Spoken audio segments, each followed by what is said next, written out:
দিয়া নাই কাৰণে সেই জাজমেন্টটো দিয়া হৈছিল দেন এতিয়া ইট ক্যান বি মানে এটো ৰেকৰ্ডত থাকিব লাগে যে আপুনি ইচ্ছাকৃতভাৱে এখন মানে আমাৰ ইয়াত দাখিল কৰিব খোজা নাছিলে বিকে শৰ্মা প্ৰতিবেদনখন আৰে মই সেইটো একেবাৰে ৰেকৰ্ডত ৰাখক আপুনি কাৰণটো তৰুণ গগৈকে কৈছে কিন্তু কাৰণটো আপোনাৰ ভিতৰৰ লিষ্টখন নহয় নহয় আপুনি যিখিনি লিষ্ট দিছিলে সেই মানুহকেইটা চাকৰি যায় বুলি দিয়া নাই আপুনি হৈ যোৱাটো হৈ গ'ল এতিয়া আশ্বাস দিব লাগে আগত একচন হ'ব লাগে বুলি শৰ্মা কমিটিৰ ওপৰত আপুনি মোৰলৈকে নিদিব অসমৰ সকলো মানুহে জানে অসমত যদি নিৰপেক্ষ নিযুক্তি দিয়া এজনেই মানুহ আছে এইজনৰ নাম হিমন্ত বিশ্ব শৰ্মা এইবিলাকত মোৰ ওপৰত আইনা মাৰি লাভে নাই অসমৰ মানুহে হাজাৰবাৰ প্ৰমাণ কৰি দিছে যে হিমন্ত বিশ্ব শৰ্মাক আমি অবিশ্বাস নকৰো হ'ব থ্যাংক ইউ আজি টেটৰ পৰা আৰম্ভ কৰি 1.5 লাখ নিযুক্তি অহা 7 তাৰিখে ৰিজাল্ট দিব এটা উলিয়াই ল'ব যে ক'বাত গণ্ডগোল আছে নেকি মোৰ গাত বোকা ছটিয়াই লাভ নাই আপুনি বহুত চেষ্টা কৰিছে তাৰ মই বহুত ওপৰত এইবিলাক কৈ লাভ নাই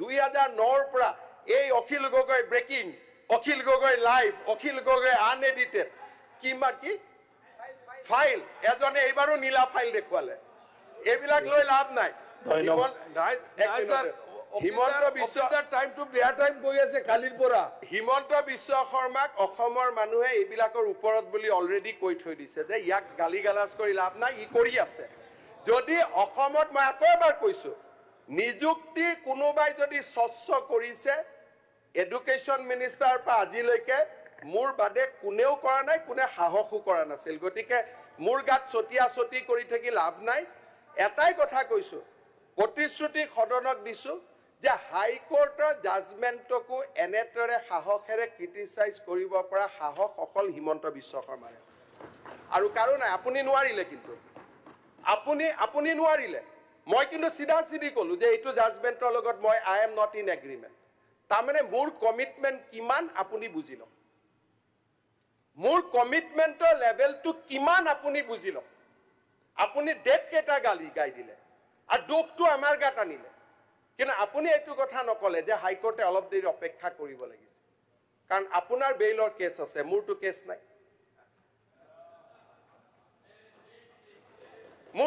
নাই সেইকাৰণে মই আজি সাহসেৰে আপোনাৰ কেছ কেনেকৈ থাকিব চব চাৰ্জচিটে লুকুৱাই দিয়ে আপুনি আৰে নাই এইটো নকব মাল কোৰ্টৰ পৰা নাইকিয়া হৈ যায় থানাৰ পৰা নাইকিয়া হৈ যায় এইটো নকব এইটো এনেকুৱা ধৰণৰ কথা নাপায় ক'ব এইটো নকব এনেকুৱা আপুনি এক মিনিট চাৰ্জচিট লুকুৱাটো আপোনালোকে যিমান অপভংশ কৰে কোনেও লুকুৱা নাই গুৱাহাটী হাইকোৰ্টে নাই মই শুনি ৰ প্লিজ আপুনি এটা কথা আপুনি বেলেগ বস্তু প্লিজ আৰে মইতো বেলেগ বস্তু হয় নহলে অখিল গগৈ ইমান দিন অসমক শেষ কৰি দিলেহেঁতেন মই বুলিহে আপোনাক ৰখালো নহলে আপুনি যিটো আনএডিটেড লাইভ কিবা কিবি আৰম্ভ কৰিছিল আপুনি অসমখনতো কমিউনিষ্ট ফালে লৈ গ'লহেঁতেন আৰু আপুনি মোক অদ্ভুত বস্তু বুলি ক'বই লাগিব আজি আপুনি চিন্তা কৰক ইয়াত যদি মই নাথাকিলোহেঁতেন ইয়াততো আপুনি থাকিলেহেঁতেন আৰু আপোনাৰ কাৰণে মই বস্তু হয়ে আপোনাক যদি কোনোবাই ৰখাই দিলে যি ধৰণে আপুনি অসমৰ মানুহক লৈ গৈছিলে মইতো ৰখাই দিলো না আপোনাক সেইকাৰণে আপোনাৰ কাৰণে মই সদায় বস্তু আৰু আপুনি নহলে যি ধৰণে আপুনি কি কৰি থাকে যোৱাকালিয়ে প্ৰতিট বৰ্ডলৈ যি গালি গালাজ কৰি দিলে আপুনিতো চব কৰে আপুনি মোৰ বাদেতো সবকে ভয় খুৱাই লৈ লৈছিল এইটো শিকাই দিয়া আছিল চাগে যে আপুনি গালি গালাজ হ'ব এটা সময় এনেকুৱা আছিল আজিও মোৰ তাত মোৰ অফিচাৰে ফাইল লৈ আহে ছাৰ এইটো অখিল গগৈয়ে কৈছে ছাৰ নকৰিলে দিগদাৰ হ'ব এনেকে আজিও মোৰ ওচৰত লৈ আহে মই কওঁ বাকী এমএলএ নাই নেকি আপোনালোকে বেলেগ এমএলএ কাগজ এনেকে চিৰিয়াছলি লৈ আহে নেকি তাৰমানে আপোনাৰ কাৰণে মই অদ্ভুত বস্তু সদায় হয় আৰু মোৰ এইটোৱে ক্ৰেডিট যে অসমত মই লেফ্ট মুভমেন্ট এটাক মই অকলে ৰখাই দিলো আপোনাৰ মালকৰ একমত নহয় লেফ্ট নক্সাল মই কোৱা নাই অখিলৰ মুভমেন্ট লেফ্ট কি বুলি ক'ব লেফ্ট আমি কৰো লেফ্ট আপুনি কৰে তেওঁ কি কৰে আমি এই লেফ্ট কৰো তেওঁ কি কৰে বিৰোধী জোটটো আপোনাৰ ইংগিতত চলি আছে নাটকটো আপোনাৰ মই কৈ সামৰণি মাৰিছো মই এটাই কথা কৈ সামৰণি মাৰিছো কাইণ্ডলি বেন নকৰিব তেওঁক লেফ্ট বুলি লেফ্ট নাই লেফ্ট নহয় আপুনি আল্ট্ৰা লেফ্ট মই লেফ্ট আপুনিতো আপোনাৰতো মই পঢ়িছো ঠিক আছে মই লেফ্ট আজি তেওঁ লেফ্টে নহয় 2000 প্ৰগতিশীল জাতীয়তাবাদ অসমত যি ধৰণে নৈৰাজ্যবাদ লৈ অহাৰ এটা ডাঙৰ ষড়যন্ত্ৰ চলিছিল, অখিল গগৈ ৱাজ দ্য ফ্ৰণ্টমেন। আজি সেই গোটেই নৈৰাজ্যবাদৰ ধাৰাটোক মোৰ ল'ৰা ছোৱালীক মই সমালোচনা খুৰৰ ধাৰ যি টি কওঁ, তথাপিতো মই থিয় হৈ থাকিলোঁ নহয়, আই উইল ৰেজিষ্ট ডেট। আৰু মোৰ 2 বছৰীয়া বাচ্চাকো আপুনি গালি পাৰিছে, মই কৈছোঁ নহয়, মোৰ উদ্দেশ্য এইটো নহয়, I have to resist him and I have resisted you for all the time to come. সেইটোৱে মোৰ ক্ৰেডিট। মাননীয় অধ্যক্ষ মহোদয়, সামৰণিত এইটোৱে কৈছোঁ যে দিছ ইজ মাই কমিটমেণ্ট। কালি হয়তো জাজজনে মোৰ ওপৰতো কিবা কণ্টেম্প ল'ব পাৰে, নহয় বাহিৰতো মই কমতো, মইতো বাহিৰতো কোৱা মানুহ, মোৰ একো ভয় নাইতো। আপুনি মই অৰবিন্দ কেজৰিৱাল নহয় যে দিল্লী এছেম্বলিৰ ভিতৰত সোমাই কম, বাহিৰত নকম। একেটা কথা মই বাহিৰতো কোৱা মানুহ, মোৰতো কোনো কথা নাই। মোৰ কথাটো হ'ল যে মাননীয় অধ্যক্ষ মহোদয়, APSCৰ দুৰ্নীতিত লিপ্তসকলক শাস্তি দিয়া দায়িত্ব অকল বিধানসভা আৰু কাৰ্যপালিকাৰ নহয়, it is also A responsibility caste upon the judiciary. আৰু মই ভাবোঁ যে এই দায়িত্বটো আমি 3টা সদনে, কাৰ্যপালিকা, ন্যায়পালিকা, বিধানমণ্ডল, আমি 3টাই আলোচনা কৰিব লাগে। সেইকাৰণে মই আকৌ এবাৰ সদনক আশ্বাস দিছোঁ যে একশ্যন টেকেন ৰিপৰ্টো আনিম, আৰু এবাৰ একশ্যন টেকেন ৰিপৰ্টৰ ওপৰতো আপোনালোকে আলোচনা কৰিব। মই আমাৰ বিষয়াসকলো ক'ম যে দিছ cash should be ডেল্ট in highest priority and will try to take it to the logical conclusion.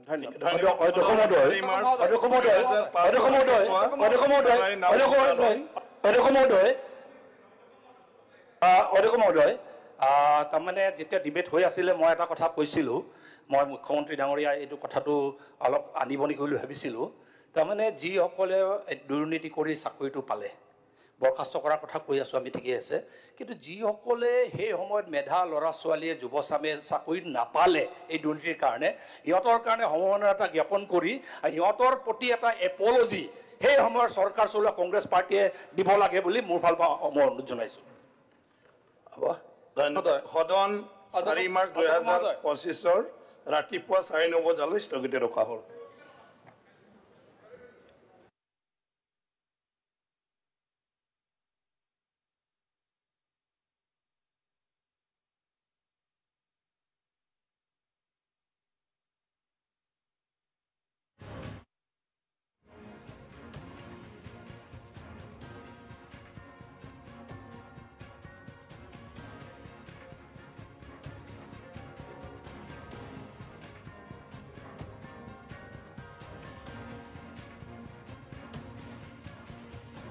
জড়িত আছে, হাজাৰ হাজাৰ নিবনুৱা যুৱকৰ ভৱিষ্যত জড়িত আছে।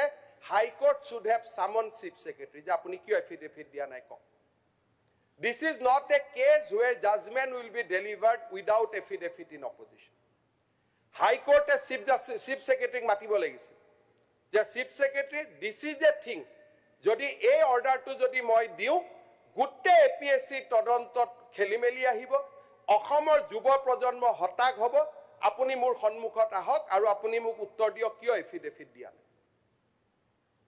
এনেকে নহয় নহয়, মই সেইটোকে ক'লে দিয়াৰ কাৰণে সময় ক'ত? আপুনি 5 দিনৰ মূৰে মূৰে এটা ডেট পৰিলে ক'ত এফিডেভিট পাব? গোটেই ডেটত আপুনিয়ে পঢ়ি দিয়া ডেটটো, সেইকাৰণে মই ইয়াত যাবই খোজা নাছিলোঁ। আজি আমি এফিডেভিট দিছোঁ। জাষ্টিছ বিপ্লৱ শৰ্মা কমিশ্যনৰ ৰিপৰ্ট আপুনি নিজেও জানে যে এছেম্বলি নোহোৱাকৈ, এছেম্বলিত প্ৰডিউচ নোহোৱাকৈ গভৰ্ণমেণ্টে কোৰ্টত দিব নোৱাৰে। দিছ ইজ এ ল। তেখেতক দিলে, মই কিয় ডিলে কৰিছোঁ যোৱাবাৰে মই কৈছিলোঁ যে মই কিবা এটা তাৰণাত পৰি মই ডিলে কৰিছিলোঁ, তাৰ কাৰণে যদি মই দুখী, যদি মই যোৱাবাৰ হাউচত আৰম্ভণিতে কৈছিলোঁ যে এই প্ৰতিবেদনখন মই দিব খোজা নাছিলোঁ আৰু তাৰ কাৰণে কিবা এটা ব্যক্তিগত সম্পৰ্ক এটা থাকে, তাৰণা এটা থাকে, মই অলপ এইটো মই অকপতে স্বীকাৰ কৰিছোঁ যে মুখ্যমন্ত্ৰী তৰুণ গগৈৰ নামটো অহাৰ কাৰণে এই প্ৰতিবেদনখন মই হাউচত আনিব খোজা নাছিলোঁ। বাট ডিউটি ইজ এবভ ৰিলেশ্যন। যেতিয়া মোক ডিউটিটো ৰিমাইণ্ড কৰি দিয়া হ'ল যে নহয় আপুনি দিবই লাগিব, ডিউটিৰ ওপৰতো ৰিলেশ্যন নাহে, দেন আই ব্ৰট ইট। আৰু হাইকোৰ্ট কুড হেভ ৱেইটেড যে ভাই এইটোতো এছেম্বলি ইমান তাৰিখে হাইকোৰ্টত আহি আছে, এছেম্বলি হেজ বিন চামন। চ' সকলো কথা এখন নিৰপেক্ষ কাম কৰা, নিষ্পক্ষ কাম কৰা অকল চৰকাৰে দায়িত্ব নহয়, executive, legislative, judiciary, everybody has to work in tandem. আজি আমি এতিয়াতো গোটেইখিনি কাগজ দিছো, এফিডেভিট দিছো, আমি বিপ্লৱ শৰ্মা কমিটিৰ প্ৰতিবেদনখনো এতিয়া দিব পৰা অৱস্থালৈকে আহিলো, ডিছকাশ্যন হৈ গ'ল, কিজানি ইতিমধ্যে দিলে। আমিতো ৰিইনষ্টেটো কৰা নাই। The same judgment can be review. যদি ৰিভিউ কৰাৰ ইচ্ছা, যদি আমি এফিডেভিট অপজিশ্যন দিয়া নাই কাৰণেই সেই জাজমেণ্টটো দিয়া হৈছিল, দেন এতিয়া ইট কেন বি মানে ৰিভিউ। এইটো ৰেকৰ্ডত থাকিব লাগে যে আপুনি ইচ্ছাকৃতভাৱে এইখন মানে আমাৰ ইয়াত দাখিল কৰিব খোজা নাছিলে বি কে শৰ্মা প্ৰতিবেদনখন। আৰে মই সেইটো সেইটো একেবাৰে কাৰণটো ৰেকৰ্ডত বেলেগ। ৰাখক। আপুনি কাৰণটো তৰুণ গগৈক দেখুৱাইছে, কিন্তু কাৰণটো আপোনাৰ ভিতৰৰ লিষ্টখন। নহয় নহয়, চাওক, আপুনি যিখিনি লিষ্ট দিছিলে সেই মানুহকেইটা চাকৰি যায় বুলি দিয়া নাই আপুনি। হৈ যোৱাটো হৈ গ'ল, এতিয়া আশ্বাস দিব লাগে, আগত একশ্যন হ'ব লাগে বুলি শৰ্মা কমিটিৰ ওপৰত। আপুনি মোৰলৈকে নিদিব। অসমৰ সকলো মানুহে জানে অসমত যদি নিৰপেক্ষ নিযুক্তি দিয়া এজনেই মানুহ আছে, এইজনৰ নাম হিমন্ত বিশ্ব শৰ্মা।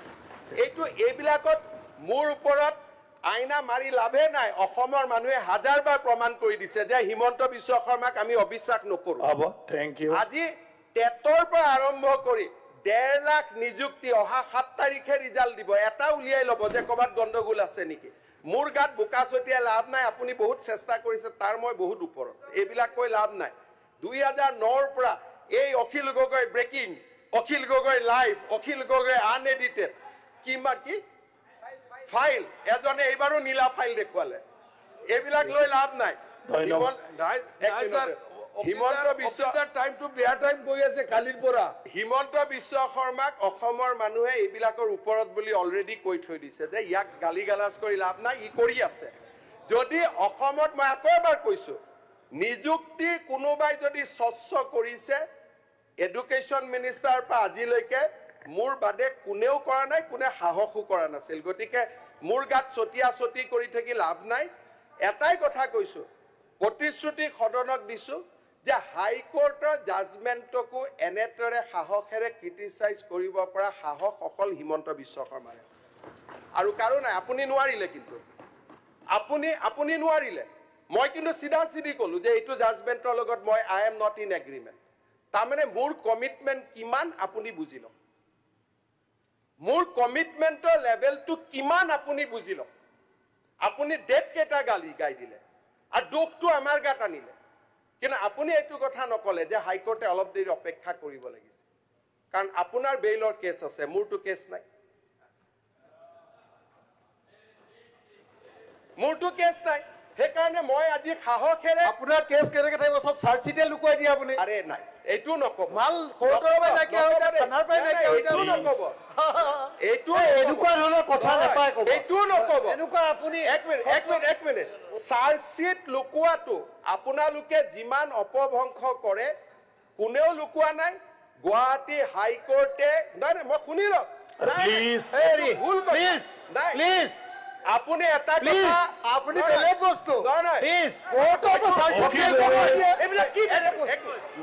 আৰে মইতো বেলেগ বস্তু হয়ে, নহলে অখিল গগৈ ইমান দিন অসমক শেষ কৰি দিলেহেঁতেন। মই বুলিহে আপোনাক ৰখালো, নহলে আপুনি যিটো আনএডিটেড লাইভ কিবা কিবি আৰম্ভ কৰিছিল, আপুনি অসমখনকতো কমিউনিষ্ট ফালে লৈ গ'লহেঁতেন।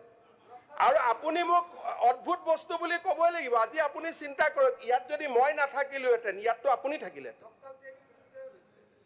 আৰু আপোনাৰ কাৰণে মই বস্তু হয়ে, আপোনাক যদি কোনোবাই ৰখাই দিলে, যি ধৰণে আপুনি অসমৰ মানুহক লৈ গৈছিলে, মইতো ৰখাই দিলো না আপোনাক। সেইকাৰণে আপোনাৰ কাৰণে মই সদায় বস্তু। আৰু আপুনি নহলে যি ধৰণে আপুনি কি কৰি থাকে, যোৱাকালিয়ে প্ৰতিট বৰ্ডলৈ যি গালি গালাজ কৰি দিলে, আপুনিতো চব কৰে। আপুনি মোৰ বাদেতো চবকে ভয় খুৱাই লৈ লৈছিল।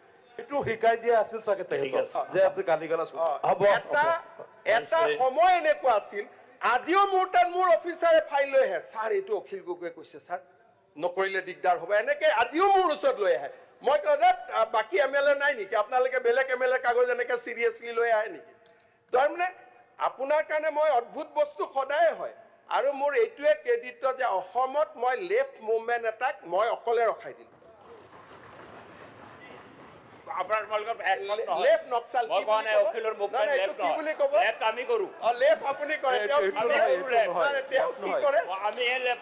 তেওঁ কি কৰে বিৰোধী জোটটো আপোনাৰ ইংগিতত চলি আছে বিৰোধী জোটৰ নাটকটো আপোনাৰ মই কৈ সামৰণি মাৰিছো মই এটাই কথা কৈ সামৰণি মাৰিছো কাইণ্ডলি বেন নকৰিব তেওঁক লেফ্ট বুলি লেফ্ট নাই লেফ্ট নহয় আপুনি আল্ট্ৰা লেফ্ট মই লেফ্ট আপুনিতো আপোনাৰতো মই পঢ়িছো ঠিক আছে মই লেফ্ট আজি তেওঁ লেফ্টে নহয়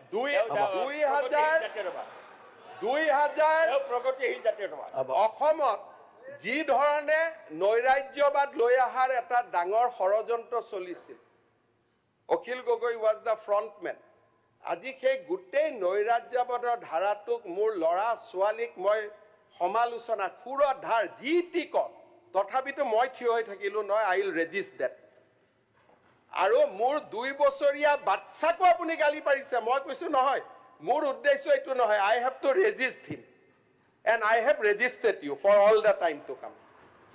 সেইটোৱে মোৰ ক্ৰেডিট মাননীয় অধ্যক্ষ মহোদয় সামৰণিত এইটোৱে কৈছো যে দিছ ইজ মাই কমিটমেণ্ট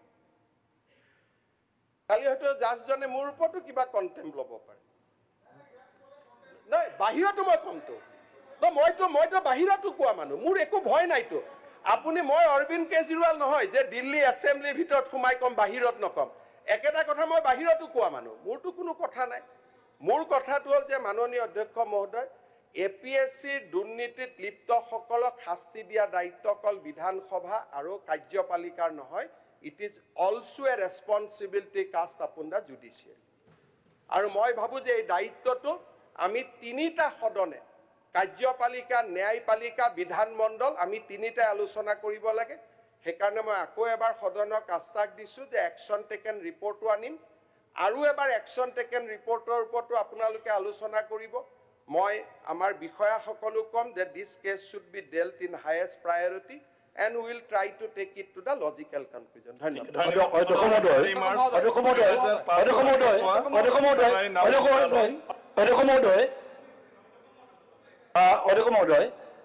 তাৰমানে যেতিয়া ডিবেট হৈ আছিলে মই এটা কথা কৈছিলোঁ মই মুখ্যমন্ত্ৰী ডাঙৰীয়া এইটো কথাটো অলপ আনিব নেকি বুলি ভাবিছিলোঁ তাৰমানে যিসকলে দুৰ্নীতি কৰি চাকৰিটো পালে বৰখাস্ত কৰাৰ কথা কৈ আছোঁ আমি ঠিকেই আছে কিন্তু যিসকলে সেই সময়ত মেধা ল'ৰা ছোৱালীয়ে যুৱচামে চাকৰি নাপালে এই দুৰ্নীতিৰ কাৰণে সিহঁতৰ কাৰণে সমবেদনা এটা জ্ঞাপন কৰি সিহঁতৰ প্ৰতি এটা এপলজি সেই সময়ৰ চৰকাৰ চলোৱা কংগ্ৰেছ পাৰ্টীয়ে দিব লাগে বুলি মোৰ ফালৰ পৰা মই অনুৰোধ জনাইছোঁ সদন 4 মাৰ্চ 2025 ৰাতিপুৱা 9:30 বজালৈ স্থগিত ৰখা হ'ল